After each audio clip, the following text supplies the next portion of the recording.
how to add or remove the Classic Invert shortcut in the Control Center on the iPhone 16 series.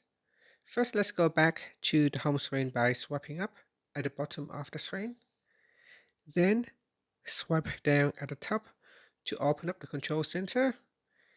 Now to remove the widget from the Control Center, tap on the Add button, then tap on the Remove button, and that will be removed from the Control Center. If you want to add it into the Control Center, then we go down and tap on Add a Control.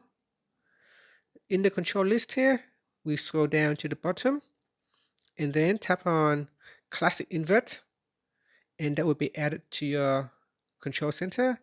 To enlarge the widget, you can drag on the handle at the corner, at bottom corner, and then drag it outward, and that will allow you to enlarge the widget. To make it smaller, you just drag the handle inward to make it smaller, and that's it.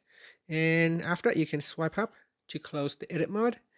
And if you want to turn on or turn off Classic Invert, just pull down the control center and tap on the shortcut to quickly switch it on or off. And that's it. Thank you for watching this video. Please like and subscribe to my channel for more videos.